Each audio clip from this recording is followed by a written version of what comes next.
اصدقائي اللي بيساندونا دايما. هي انا محمد حسن، محرر مقدم بشبكه تلفزيون النيل. شبكه خاصه فيها 5 قنوات او 6 قنوات، نايل دراما، نايل لايف، نايل سبورت، النيل الثقافيه. بتشرف طبعا ان انا بنتمي للكيان الكبير هو التلفزيون المصري. انضميت للتلفزيون في 2008، ومن 2008 الحمد لله وانا متواجد في قناه نايل دراما. طبعا كانت الاعلاميه الكبيره نهله عبد العزيز هي اول حد اداني الفرصه واكتشفني في التلفزيون، وهي ساعدتني ان انا اعمل عقدي في التلفزيون، خاصه ان ساعتها موضوع العقود ده كان صعب جدا. وبعد كده طبعا الاستاذ اسامه بحناسي مسك رئاسه القناه، والاستاذه ايناس عبد الله بقى رئيسه القناه الحاليه اللي بتدعمنا بكل الطرق بالحقيقه. فده تقريبا كان انضمامي للتلفزيون المصري، لان هو كيان طبعا كبير جدا، يعني من اكبر الكيانات الاعلاميه في الشرق الاوسط. الخروج بره الاستوديو في التلفزيون دي مهمه جدا، انا بشوفها لنفسي يعني، لان زي ما احنا عارفين النجوم بيبقوا صعب ان هم يجوا شويه التلفزيون، لان التلفزيون ما بيدفعش فلوس. ودلوقتي طبعا الموضوع كله معتمد ان النجم عاوز ياخد 100,000 200,000 عشان يجي حلقه، يعني بعض النجوم بتوصل ارقام لكده. فاحنا بنطلع نعمل تغطيات بره في اماكن الاحداث الفنيه، والحمد لله بيكون لنا تواجد، يعني بنقدر نعمل لقاءات بتوصل ل 20 و30 دقيقه كمان. فهو يعني انا شايف ان فرص التواجد بره وفرص ان احنا نجيب نجوم بتكون اكتر واحسن. كمان الفكره ان يعني احنا الحمد لله جبنا نجوم. عمرو دياب يعني كان صور معايا انريكي جلاس في حفله بورتو مارينا، برضو كان حصريا لقناه نايل دراما. وعندنا وكل النجوم الحمد لله، يعني كل النجوم تقدر تشوفهم من خلال برنامج فلاش واستوديو دراما اللي هم متواجدين عندنا في عماد صفا طبعا رئيس القسم الفني في الاسبوع، حبيبي طبعا.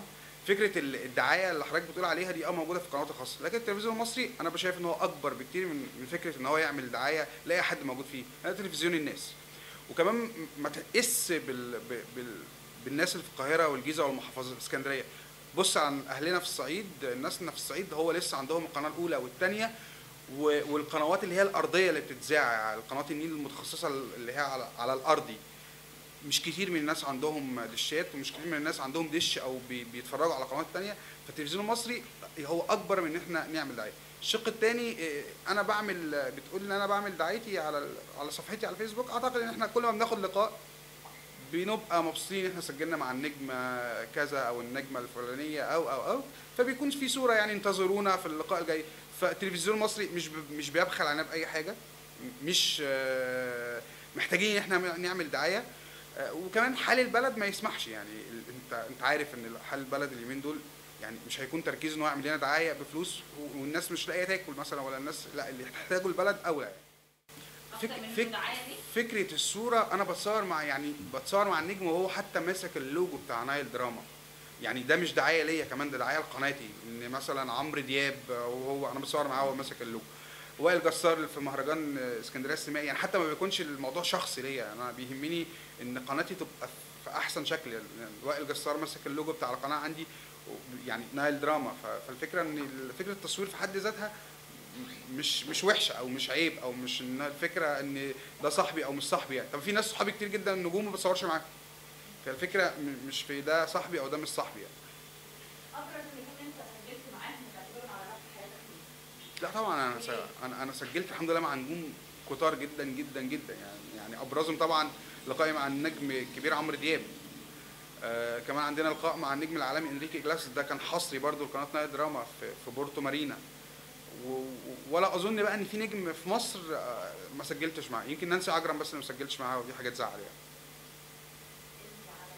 ما سجلتش مع نانسي عجرم.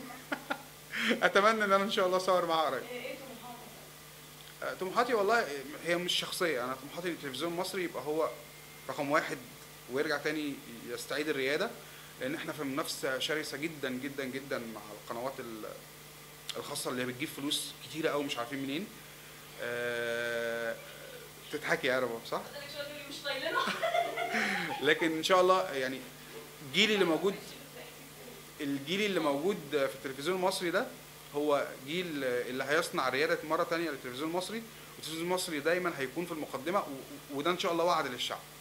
لو جالك عرض من قناه مصر. يعني انا في الفتره دي مركز مع نايل دراما، لان فعلا انا بحب النايل دراما جدا، وبشتغل عشان انا بحب القناه دي وبحب الناس القائمين عليها، لان هم فعلا حريصين على القناه والقطاع. وزي ما انتم شايفين يعني نسبه مشاهده نايل سبورت ونايل دراما في اعلى مستوى. كمان استاذ حسين زين موفر لنا كل سبل الراحه علشان نقدر نتالق ونقدر نعمل شغل كويس يكون في رياده وصداره القنوات الفضائيه. من اين حدثت ازمه الشرطه؟ اعتقد ازمه الشرطه دي ياسر انت بص اكتب قول اسم الصحفي عشان تقول اسم الصحفي معاك، الصحفي كذا كذا وصور خلسه، وان انت ما كنتش واخد بالك وهو بيصور. لا مش عاوزها، هو الراجل اعتذر. لا انت اصلا طلبت ان احمد عبد العزيز لا ما تقلقوش، هديكوا اجابات. الواقع هو هيعيش. يلا. واقعة الشرطة دي يا استاذ ياسر يا حماية، زي ما انت عارف انت نفسك صورت بالشورت وعمرو صحصاح مصور بالشورت، لكن الفكرة برضو طب ما هي دريم صورت بالشورت وقناة المهرجان صورت بالشورت، لكن الفكرة ليه تصيد ان التلفزيون المصري صور بالشورت؟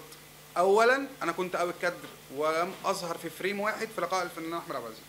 ثانيا لقاء الفنان احمد عبد العزيز ده كان ليه يعني شويه حساسيه كده. اولا احنا كنا كل مره نتفق نعمل اللقاء، فمعلش يا محمد انا النهارده تعبان، معلش يا محمد. فالراجل في اخر يوم في المهرجان ويعني وانا بشكره جدا النجم الكبير احمد عبد العزيز، قال لي هنعمل اللقاء ده. يعني قلت له طب اديني يعني دقايق اغير. قال لي لا انت ممكن ما تطلعش في الكادر ويبقى يعني ما فيش وقت. كان الساعه 2 بالليل يعني وكان حتى احنا المفروض ان احنا خلصنا شغلنا.